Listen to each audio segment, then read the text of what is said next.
जुन एउटा वैकल्पिक शक्ति बनाउनुपर्छ भनेर देश जनता सबैको इच्छा थियो, त्यहीँनिर सामेल नहुँदाखेरि उहाँलाई चाहिँ जनताले पत्याएनन्। काम गर्न नसक्ने भनेर होइन कि एउटा आवश्यकता परेको बेला एउटा चाहिँ शक्ति भएर अगाडि बढ्न पर्ने बेला उहाँहरूलाई चाहिँ किन ब्याक हट्नुभयो भन्ने कुरामा चाहिँ शङ्का आशंका पनि भयो। उज्यालो नेपाल पार्टीको सिइओबाट राजीनामा दिनुपर्ने अवस्था चाहिँ कसरी सिर्जना भयो, के आइलाग्यो त्यस्तो?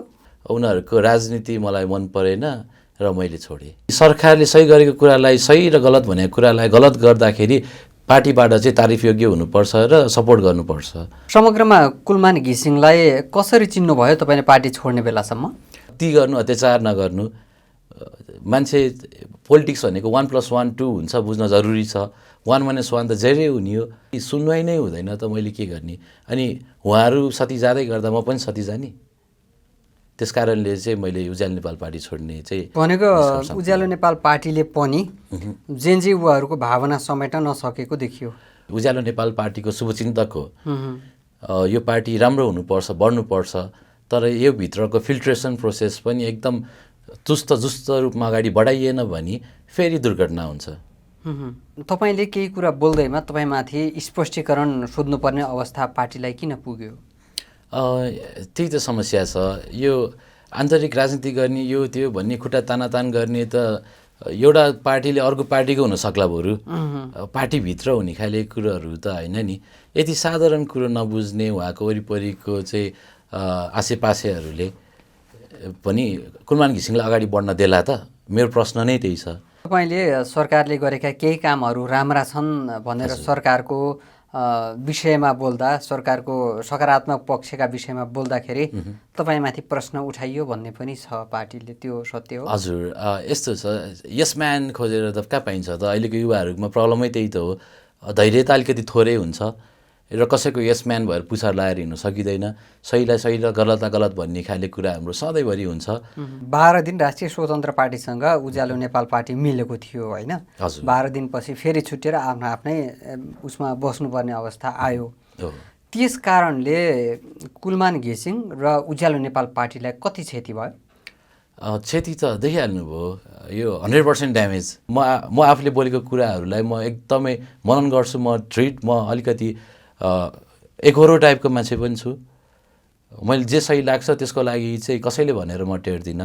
सायद त्यसकै परिणाम होला आज यो दिन। हुन्छ, खास गरी आज हामी पछिल्लो समय युवाहरू राजनीतिमा प्रवेश गर्दाखेरिको चुनौतीहरू के कस्ता देखिए होइन? युवाहरू अभियन्ता भएर अगाडि बढ्दाखेरि ठिक छ कि अथवा राजनीतिज्ञ भएर अगाडि बढ्दा ठिक छ कि, यस्तै यस्तै विषयमा कुरा गर्छौँ। र तपाईँ केही समय अगाडि उज्यालो नेपाल पार्टीमा सिइओ भएर रहनु भएको थियो, प्रशासन प्रमुख हुनुहुन्थ्यो होइन कि होइन? अहिले त्यो जिम्मेवारीबाट बाहिर हुनुहुन्छ लगायत समग्र विषयमा कुराकानी गर्ने प्रयास गरिरहेका छौँ। हामीसँग कुराकानीका लागि स्टुडियोमा हुनुहुन्छ युवा अभियन्ता किरण केसी। नमस्ते, स्वागत छ हजुर। नमस्ते। अब तपाईँलाई राजनीतिज्ञ युवा भन्ने कि अथवा युवा अभियन्ता भन्ने कसरी चिन्ने अब? हजुर, अब म सधैँभरि सडकबाट नै भ्रष्टाचार विरोध अभियानलाई चाहिँ साथसाथै लिएर अगाडि बढ्दै गरेको र 79 साल चुनावमा सङ्घीय चुनावमा चाहिँ भाग पनि लिएको कारणले मलाई जसरी स्वीकार्नुहुन्छ त्यसरी म तयार छु। अब युवा राजनीतिज्ञ भनौँ भने तपाईँले भर्खरै पार्टी छोड्नु भएको छ होइन? उज्यालो नेपाल पार्टीको प्रमुख कार्यकारी अधिकृत हुनुहुन्थ्यो, त्यहाँबाट राजीनामा दिनुभयो। हजुर, उज्यालो नेपाल पार्टीको सिइओबाट राजीनामा दिनुपर्ने अवस्था चाहिँ कसरी सिर्जना भयो, के आइलाग्यो त्यस्तो? हजुर, मैले जुन भूमिका पाएँ, मेरो जुन खुबी क्षमता देखेर चाहिँ अध्यक्षज्यू कुलमान घिसिङज्यूले चाहिँ मलाई त्यो पोजिसन दिनुभयो। मैले त्यसको पुरा सदुपयोग गर्दै त्यसले चाहिँ पार्टीभित्र एउटा प्रभावकारी भूमिका निभाउनको लागि हर प्रयास गरेँ।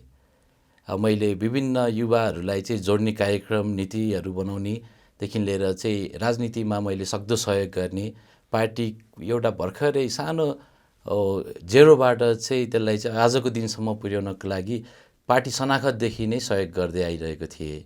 तर त्यही भित्र पनि हामी त राष्ट्रिय राजनीति गर्न हिँडेको, तर आज आन्तरिक राजनीति गरेको मलाई चित्त बुझाइ भएन। अब युवाहरूको चाहिँ सहभागिता हुनुपर्छ राजनीतिमा भनेर नै जेन्जी आन्दोलनको अगुवाई पनि गरेँ।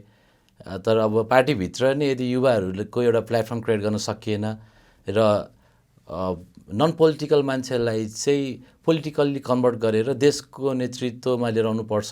अब त स्थानीय प्रदेशको चुनाव आइरहेको छ, हाम्रो भूमिकाहरू यस्तो यस्तो हुनुपर्छ भन्दा इग्नोर हुँदै गयो र आफ्नो बोली नचल्ने, आफूले भनेको कुराहरूलाई चाहिँ सिरियसली नलिने हो भने पद लोभी र भोगी त म होइन। 79 सालमा म स्वतन्त्र क्यान्डिडेट भएर चुनाव लडेको थिएँ भने त्यो बेला पनि मलाई दल चाहिएको थिएन र यो बेला रिसेन्टली मलाई दल किन चाहियो भन्दा सङ्घीय सरकार, यो सरकारको नेतृत्वमा जानको लागि चाहिँ एउटा दल चाहिन्छ र नेतृत्व क्षमतावान व्यक्तिलाई समर्थन गर्नुपर्छ। उहाँले चाहिँ हामीहरू जस्तो युवाको मुद्दालाई पनि हाइलाइटमा ल्याउनुहुन्छ, हामीहरूलाई पनि नेता बनाउनुहुन्छ भन्ने खाले कल्पना सोच लिएर अगाडि बढ्दै गर्दा ठाउँ ठाउँमा टोकियो र रोकियो। अब त्यो कारणले गर्दाखेरि चाहिँ मैले मजबुरन उज्यालो नेपाल पार्टीभित्रको आन्तरिक राजनीतिप्रति चाहिँ प्रत्याशित त्यो घटना भयो, उनीहरूको राजनीति मलाई मन परेन र मैले छोडेँ। कति महिना रहनुभयो पार्टीमा? पार्टीमा त म स्टार्टिङदेखि नै, यो चुनाव हुनुभन्दा अगाडिदेखि नै थिएँ। अब पार्टी गठन हुनुभन्दा अगाडिदेखि नै शनाखत गर्ने समयदेखि, जब पार्टी जन्माउँदाखेरि गर्ने काम क्रियाकलापहरूदेखि नै थिएँ र सिइओ पदमा लगभग 6-7 महिना जस्तो म बसेँ र अझै जिन्दगीभरिलाई नै यो पार्टीलाई चाहिँ साथ लिएर जान्छु भन्दै गर्दाखेरि मैले देशको चाहिँ विषयमा बोल्नु पर्दा र जनताको आवाज उठाउँदाखेरि कहिलेकाहीँ म पार्टीको पक्ष नलिकन बोल्नुपर्ने पनि हुन्छ। सर्वप्रथम त म त एउटा स्वतन्त्र व्यक्ति हो, त्यसपछि बल्ल उज्यालो नेपाल पार्टीको नेता हो नि। त्यो कुराहरूलाई चाहिँ मनन गर्नु भएन र त्यो हुनुपर्छ। आगामी म नभएर पनि होइन कि, अब उज्यालो नेपाल पार्टीमा अझै हुनु भइरहेको युवा साथीहरूलाई पनि उहाँहरूको नेतृत्वमाथि चाहिँ शङ्का होइन, उहाँहरूलाई चाहिँ समर्थन गरेर अन्य कुनै विकल्प भनेर बस्दै गर्दाखेरि हामीले चाहिँ सरकारले सही गरेको कुरालाई सही र गलत भनेको कुरालाई गलत गर्दाखेरि पार्टीबाट चाहिँ तारिफयोग्य हुनुपर्छ र सपोर्ट गर्नुपर्छ। अब त्यस कारणले गर्दाखेरि ठिक छ, त्यो बाटो कम्प्लिटली बन्द होइन, राम्रो गर्दै गर्नु, शुभकामना छ। म चाहिँ अहिले स्वतन्त्र नै भएर देश र जनताप्रति सेवा गर्दै अगाडि बढ्छु भनेर अगाडि बढेको छु। अब स्टार्टिङ पोइन्टदेखि उज्यालो नेपाल पार्टीमा रहनुभयो, कुलमानको साथमा हिँड्नुभयो होइन, कुलमानको विश्वास पात्र पनि बन्नुभयो। हजुर। समग्रमा कुलमान घिसिङलाई कसरी चिन्नुभयो तपाईँले पार्टी छोड्ने बेलासम्म? कुलमान घिसिङ व्यक्ति नराम्रो होइन, उहाँ चाहिँ कस्तो भयो नि, एक्सपिरियन्स, एउटा काम गर्ने योग्यता, क्षमता, दक्षता राख्नुभएको नेता। अब उहाँ सुरुमा त कर्मचारी हुनुहुन्थ्यो, कर्मचारीको आफ्नो भूमिका पुरा गरेर उहाँले चाहिँ एउटा कन्क्लुडिङ राम्रो खाले चाहिँ सन्देश देशभरि दिनुभएको कारणले गर्दा नै मैले उहाँलाई चाहिँ नेता स्वीकारेको हो। उहाँले देशै हाँक्न सक्नुहुन्छ, उहाँको त्यो क्षमता छ भनेर उहाँको चाहिँ पछि लागेको थिएँ। तर कस्तो नि, उहाँ पनि कोही 2-4 व्यक्तिले चाहिँ प्रभावित हुनुहुन्छ भने मैले कहिले सोचिनँ। अब त्यही कारणले गर्दा नि हुनसक्छ हामी रासोपाबाट जब फुट्नै पर्दैन थियो, टुक्रिनै पर्दैन थियो, फर्किनु पर्दैन थियो, उहाँ चाहिँ त्यो केही सीमित व्यक्तिको प्रभावमा परेर निस्किँदाखेरि आज पार्टीको कुन घटना, कुन अवस्थामा छ हामी सबै आम साधारण जनताले पनि देखिरहेका छौँ। अब गत फागुन 21 गते भएको निर्वाचनमा हजुर, उज्यालो नेपाल पार्टीले एक सिट पनि जित्न सफल भएन, जित्न सकेन। यो कुरालाई त भित्र समीक्षा गरियो होला, किन यस्तो भयो भन्ने कुराहरू पनि उठ्या होला नि। तपाईँ रहने बेलासम्म त्यस्ता विषयमा समीक्षाहरू भएको थिए? हजुर, भयो, समीक्षा भयो। दैनिकी रूपमा धेरै लामो समय सम्पूर्ण सबै केन्द्रीय सदस्यहरूलाई बोलाएर यो विषयको कुरामा एकदम गहन कुराहरू छलफल भयो। तर के भयो भन्दाखेरि हामीहरू जस्तो युवाहरूले के चाहन्छौँ भने एक्जिक्युसन पनि चाहन्छौँ।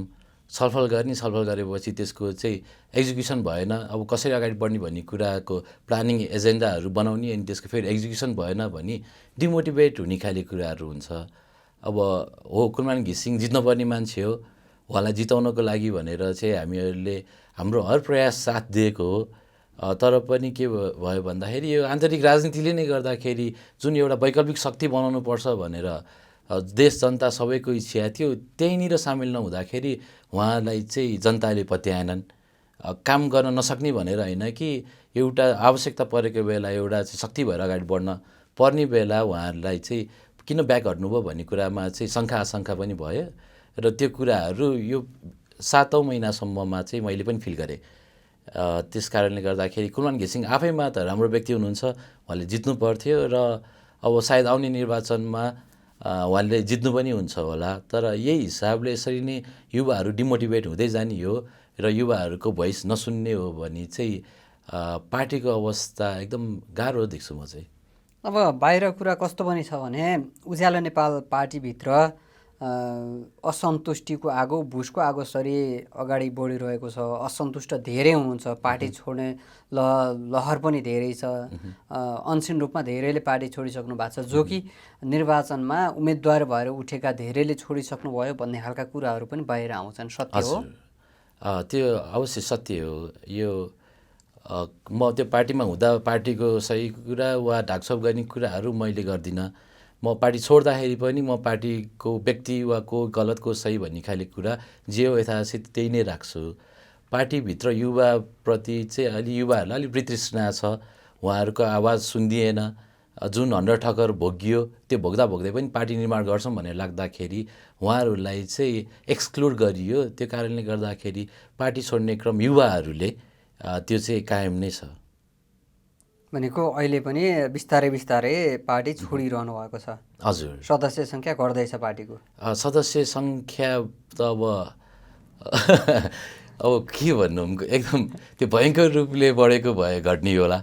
अब अहिले चाहिँ कस्तो छ भने यथासित चलिरहेछ, 1-2-4 जना थपिने र 2-4 जना घट्ने बढ्ने, त्यो एउटा साधारण कुराहरू त्यो भइरहेको छ। कतिपय पार्टीभित्र जातीय कुरा पनि उठ्यो भन्ने खालका कुरा पनि बाहिर आइरहेको थिए। कहाँसम्म सत्य हो यो कुरा? यस्तो छ, सफ्ट कर्नर राख्ने भन्ने खाले कुराहरू चाहिँ त्यो हुनसक्छ। जब कि न जात न धर्म केही कुरा नभनिकन चाहिँ पार्टी भनेको चाहिँ सम्पूर्ण सबैको हो भन्ने कुरा त हाम्रो मान्यता हो नि। अब उज्यालो नेपाल पार्टी कुलमान घिसिङको हो भनेर सम्पूर्ण संसारले भन्दाखेरि म एकजना यस्तो व्यक्ति थिएँ, उज्यालो नेपाल पार्टी जेनजीको पार्टी हो। हामीहरू जेनजीहरू छौँ त्यहाँ। जेनजीहरूलाई चाहिँ एउटा नेतृत्व चाहिएको कारणले गर्दाखेरि एउटा चाहिँ एक्सपिरियन्स मान्छे जसले चाहिँ परिपक्व कुरा डिसिसन लिन सक्नुहुन्छ भनेर उहाँलाई चाहिँ नेता मानेर हामीले ल्याएर चाहिँ उज्यालो नेपाल पार्टी गठन गरेको हो नि त। उज्यालो नेपाल पार्टी गठन हुनुभन्दा पहिला जेनजी पार्टी भनेर चाहिँ हाम्रो समूहले चाहिँ निर्वाचन आयोगमा दर्ता पनि गरेको थियो।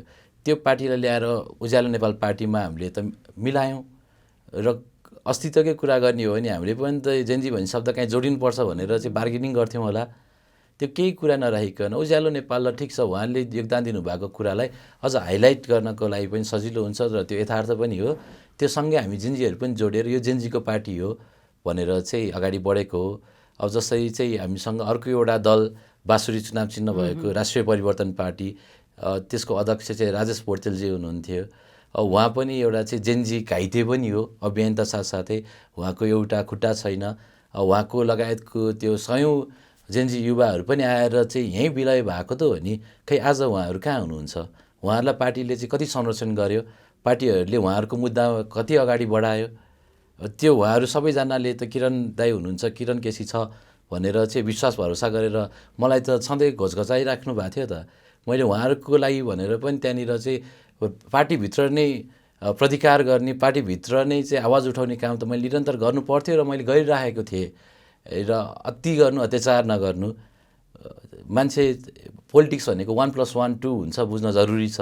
1-1 त जेरै हुने हो। त्यसरी चाहिँ हामी युवाहरू जोडौँ, उनीहरूको लागि चाहिँ केही गरौँ, कन्ट्रिब्युसन गरौँ, रोजगारी सृजना गरौँ, एजुकेसन प्लेटफर्ममा चाहिँ उहाँहरूलाई चाहिँ कहाँ स्कलरसिप हुन्छ त्यहाँ प्रमोट गरौँ भनेर विभिन्न चाहिँ त्यो रिलेटेड कुराहरू लिएर जाँदाखेरि सुनवाई नै हुँदैन त मैले के गर्ने? अनि उहाँहरू सती जाँदै गर्दा म पनि सती जाने। त्यस कारणले चाहिँ मैले उज्यालो नेपाल पार्टी छोड्ने चाहिँ भनेको उज्यालो नेपाल पार्टीले पनि जेनजी युवाहरूको भावना समेट्न नसकेको देखियो। पनि नभनौँ, उज्यालो नेपाल पार्टीले मात्र भनौँ आयोजकको विषयमा मैले कुरा गर्दै गर्दाखेरि, किनभने म उज्यालो नेपाल पार्टीको बारे चाहिँ अलिकति नजिक छु।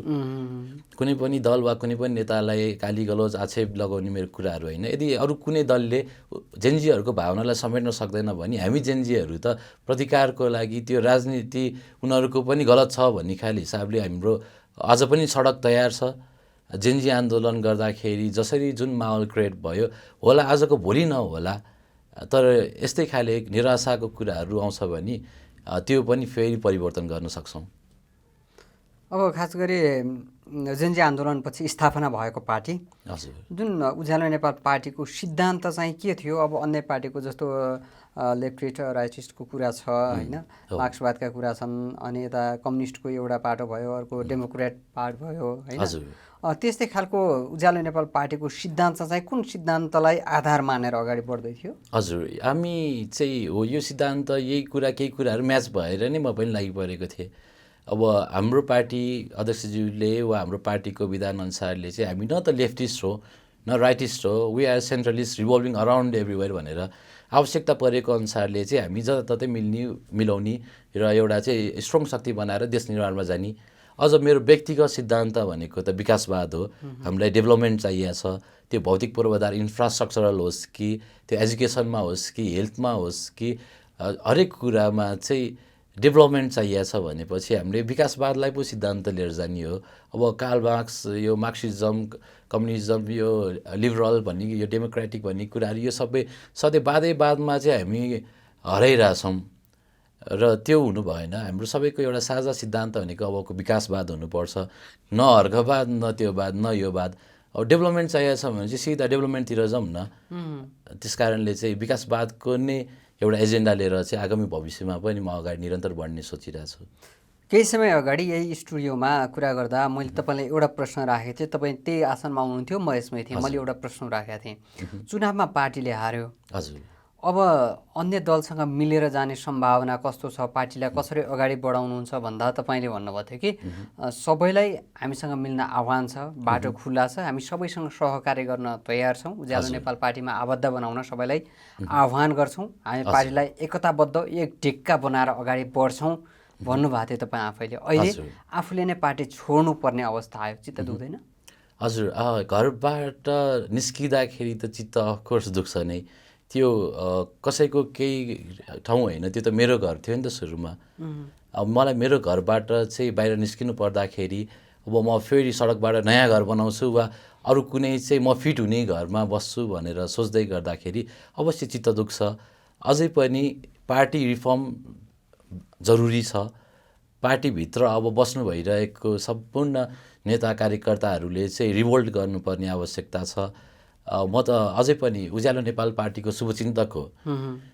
यो पार्टी राम्रो हुनुपर्छ, बढ्नुपर्छ, तर यो भित्रको फिल्ट्रेसन प्रोसेस पनि एकदम चुस्त रूपमा अगाडि बढाइएन भने फेरि दुर्घटना हुन्छ। पार्टीको आन्तरिक अनुशासनका कुरा पनि हुन्छन्, आन्तरिक लोकतन्त्र हुन्छ पार्टीभित्र, जुनसुकै पार्टीमा नै आन्तरिक लोकतन्त्र हुन्छ होइन। तपाईँले केही कुरा बोल्दैमा तपाईँमाथि स्पष्टीकरण सोध्नुपर्ने अवस्था पार्टीलाई किन पुग्यो? त्यही त समस्या छ। यो आन्तरिक राजनीति गर्ने यो त्यो भन्ने खुट्टा तानातान गर्ने त एउटा पार्टीले अर्को पार्टीको हुनसक्ला बरु, पार्टीभित्र हुने खाले कुरोहरू त होइन नि। यति साधारण कुरो नबुझ्ने उहाँको वरिपरिको चाहिँ आसेपासेहरूले पनि कुलमान घिसिङलाई अगाडि बढ्न देला त? मेरो प्रश्न नै त्यही छ। जबकि म जस्तो हामी जस्तो युवाहरूलाई चाहिँ छलफलमा बोलाएर यदि कुनै कुराहरू चाहिँ पुरा गर्न सकेका छैन भने अब गरौँ न त भन्ने खालेतिर पो जाने हो त। अब त्यसको चाहिँ प्रतिशोध निकालेर चाहिँ स्पष्टीकरण सोधिन्छ भने त्यो स्पष्टीकरण मलाई अदालतले सोधे र म दिन जाने, मैले छोडेँ त छोडेँ। भनेको कुलमानलाई अप्ठ्यारो पर्ने अवस्था नै उहाँका नजिकका आसेपासेका कारण हो? हजुर, आजबाट मात्र होइन कि चुनावभन्दा अगाडिको पिरियडदेखि नै हो र त्यही कुराहरूलाई पनि हामी परिवर्तन गर्छौँ भनेर चाहिँ निरन्तर पार्टीभित्र नै अगाडि सरेर कुराकानी उठाइरहेको हो। कुलमान घिसिङसँग प्रत्यक्ष रूपमा म वान अन वान बसेर पनि यो व्यक्ति यस्तो यस्तो खाले कार्यकलापहरूले युवाहरू चाहिँ डिमोटिभेटेड छन् भनेर भनेको हो। उहाँले सुन्दाखेरि हुन्छ, हो भाइ सही हो भन्नुहुन्छ, तर एक्सनमा जहिलेसम्म आउँदैन तबसम्म म्यान अफ एक्सन भन्ने कुरा त इम्प्लिमेन्ट भएन नि।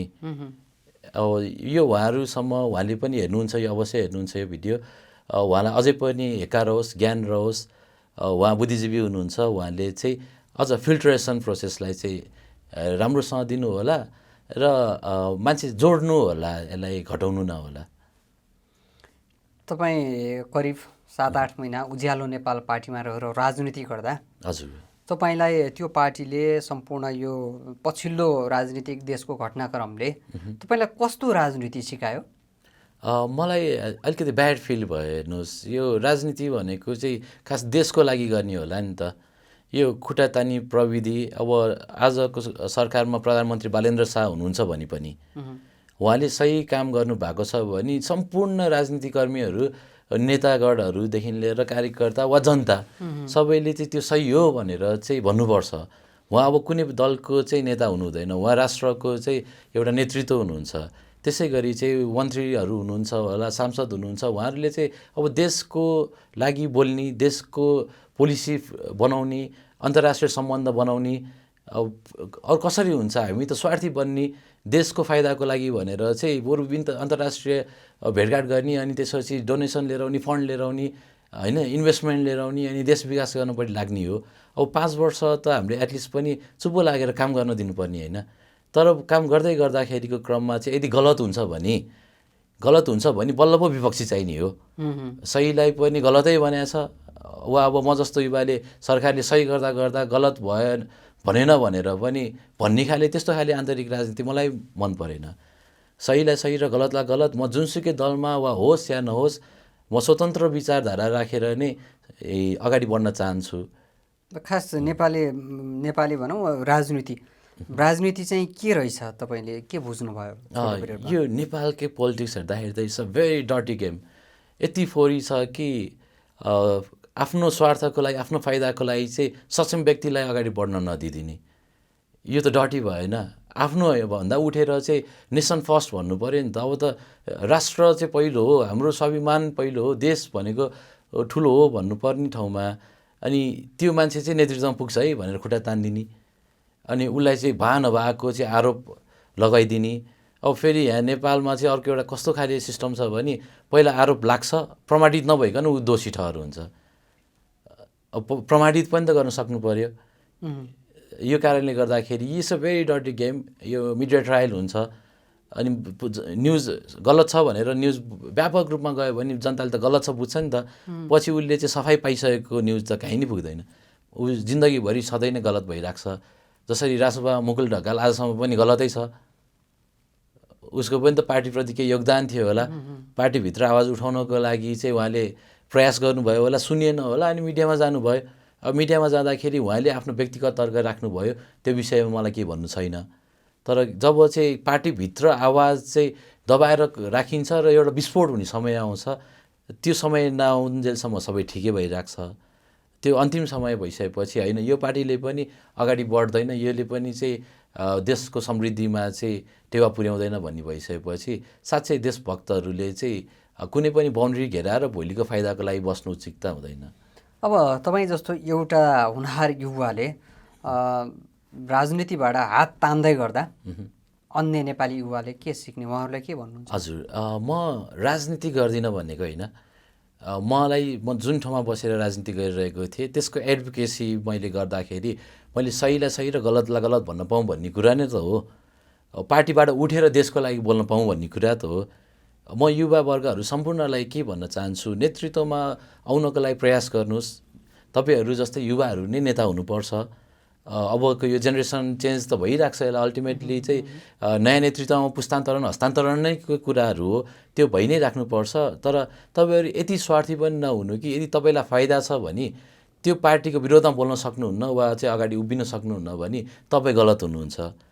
इन्डिपेन्डेन्ट भएर निस्वार्थ भावले देशको लागि र जनताको लागि तपाईँले बोल्नु परेको खण्डमा, हिजो अस्ति हामीले बुवा आमाको विरुद्धमा त आन्दोलन गऱ्यौँ, अब आज त एउटा सानो भर्खरको पार्टी नै हो भनेर चाहिँ त्यसरी सोच्दिनु।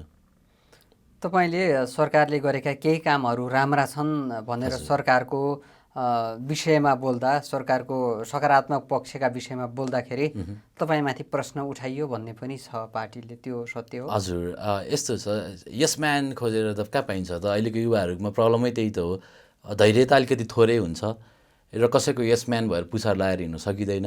सहीलाई सही र गलतलाई गलत भन्ने खाले कुरा हाम्रो सधैँभरि हुन्छ। अब त्यो कुराहरूलाई कसैले चाहिँ क्वेसन मार्क उठाउँछ भने त्यसको स्पष्टीकरण दिन मलाई आवश्यकता पनि लाग्दैन र कसैले चाहिँ कारवाही गर्छ भनेर डर पनि छैन। मैले यो मुलुकी देन वा कुनै अपराधमा संलग्न भएको छैन। देश र जनताको लागि बोल्ने स्वतन्त्रता त यो हाम्रो गणतन्त्र भएको देशमा त्यो हामीसँग स्वतन्त्रता छ, म त्यो बोलि नै राख्छु। देशको लागि सधैँभरि चाहिँ किरण केसी छ। तपाईँ पछिल्लो समय राष्ट्रिय स्वतन्त्र पार्टीका नेताहरू माननीयहरूसँग नजिक हुनुहुन्छ हो? म पछिल्लो समय होइन, म सुरुवाती समयदेखि नै म 79को चुनाव लड्न आउँदाखेरि मलाई राष्ट्रिय स्वतन्त्र पार्टीको अध्यक्षज्यू रवि लामिछानेज्यूले के अरे रासोपाबाट चाहिँ चुनाव उठ्नु काठमाडौँ 7बाट भन्नुभएको थियो। म त्यही बेला पनि म स्वतन्त्र लड्छु भनेर आएको थिएँ। म दाइ स्वतन्त्र उठ्छु, तपाईँले बरु उम्मेदवार नउठाउनु भन्दा उहाँले चाहिँ हाम्रो त पार्टी हो भाइ, उम्मेदवार उठाउनुपर्छ भन्नुभयो। ठिक छ, उठाउनुहोस्। तर मैले चाहिँ जुन एयरपोर्टदेखि नै आएर चाहिँ बाचा गरेको थिएँ जनतालाई, म त्यो दिन पनि झुकिनँ। त्यो दिन पनि आफ्नो कुरालाई स्ट्यान्ड लिएर अगाडि बढेँ।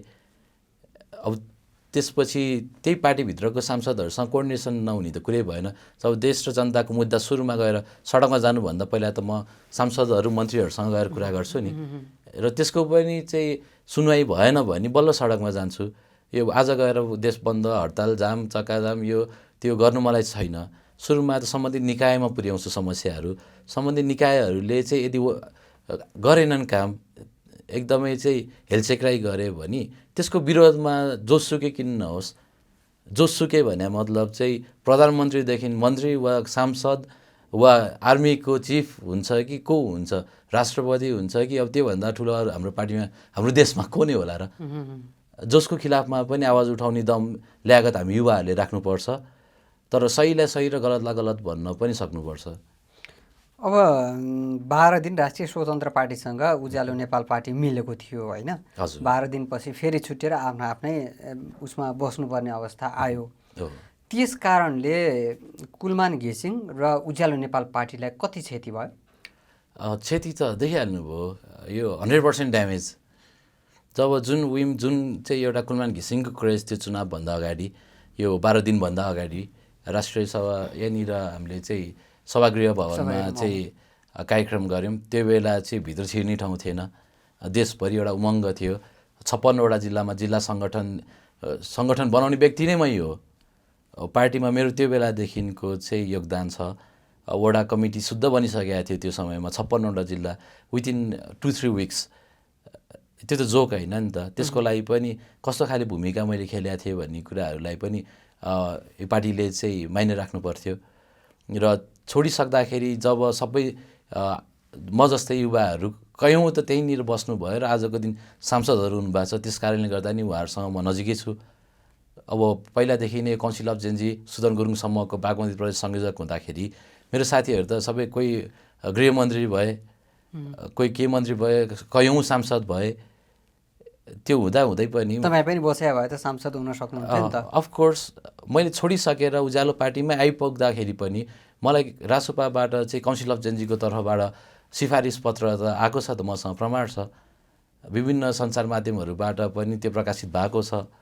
मलाई त्यो बेला पनि अझ स्टिल म उज्यालोमै आइसक्दाखेरि पनि 12 दिनको घटना घटिसकेपछि पनि मलाई त अझै पनि त्यहाँनिर काउन्सिल अफ जेन्जीबाट त तपाईँ सांसद बन्नुपर्छ, तपाईँ देशको लागि आवश्यक मान्छे भनेर सिफारिस गर्नुभएको थियो। मैले चाहेको भए सायद त्यो बेला पनि त कुलमान दाइलाई धोका दिन सक्थेँ होइन। म आफूले बोलेको कुराहरूलाई म एकदमै मनन गर्छु। म अलिकति एकहोरो टाइपको मान्छे पनि छु। मैले जे सही लाग्छ त्यसको लागि चाहिँ कसैले भनेर म टेर्दिनँ। सायद त्यसकै परिणाम होला आज यो दिन। अहिले पछुतो लाग्दैन, ओहो म पनि सांसद हुँदो रहेछु भन्ने खालको यो लाग्दैन? केही ठुलो कुरो लागेन। यो बरु भइसकेको भए ओहो है ठुलो भएछ जस्तो फिल हुन्थ्यो होला। हुँदै गर्दाखेरि मैले भने त म 79मा सांसद हुने एउटा कुरा थियो। त्यो बेला काठमाडौँ 7मा उज्यालो के अरे घन्टीले जितेको हो। त्यसपछि अस्ति भर्खरको चुनावमा पनि काउन्सिल अफ जेन्जीको सदस्य साथीहरू जुन चाहिँ एउटा स्तरमा बसेर काम गरेको सबैजना चाहिँ सांसद भए। त्यो दोस्रो फेज भयो। अब मेरो यो 3-3.5 वर्षको राजनीतिमा मैले 2 चोटि त सांसद बन्ने अवसर गुमाइसकेँ र अझै त्यसको लोभ लालच छैन। अझै पनि म के भन्न चाहन्छु, म सांसदै वा मन्त्री नै हुनुपर्छ भन्ने छैन। एटलिस्ट मलाई चाहिँ आफ्नो स्वतन्त्र रूपले चाहिँ देशको लागि चाहिँ एडभोकेसी गर्न पाउनु पऱ्यो नि त। त्यस कारणले यो स्वतन्त्र भन्ने शब्द पनि के भयो भन्दा दलले लिँदाखेरि अलिकति त्यो जनतामा पनि क्ल्यारिटी भइरहेको छैन। अनि अझ एकदम दुःखको कुरा के छ भने जब पार्टीको एजेन्डै छ यो चाहिँ निर्दलीय स्थानीय चुनाव बनाउने भन्ने, इभन रासोपा जब जो अहिले देशको सबभन्दा ठुलो पार्टी अनि उज्यालो नेपाल पार्टीको पनि त्यो एजेन्डा छ निर्दलीय स्थानीय चुनाव भन्ने, त्यसको लागि चाहिँ अब यत्रो शक्ति यत्रो सरकार हुँदाखेरि पनि त्यो गर्ने कि नगर्ने। आजभोलि सुन्छु यहाँ त उम्मेदवार क्याम्प चलाइरहेछ, उम्मेदवार छनौट प्रक्रिया सुरु भइसक्यो अरे। जब चाहिँ पार्टीको उद्देश्य घोषणापत्रमा चाहिँ निर्दलीय भनेर राखेको छ, त्यो बुथ चलाइराख्नु पर्ने त केही औचित्य छैन। त्यो फेरि के गरे 35,000 जनालाई झुलाउने बाटो, अनि अन्तिममा फेरि के हुन्छ भन्ने खाले कुरा त हामी यही डटी पोलिटिक्समा थाहा नै छ।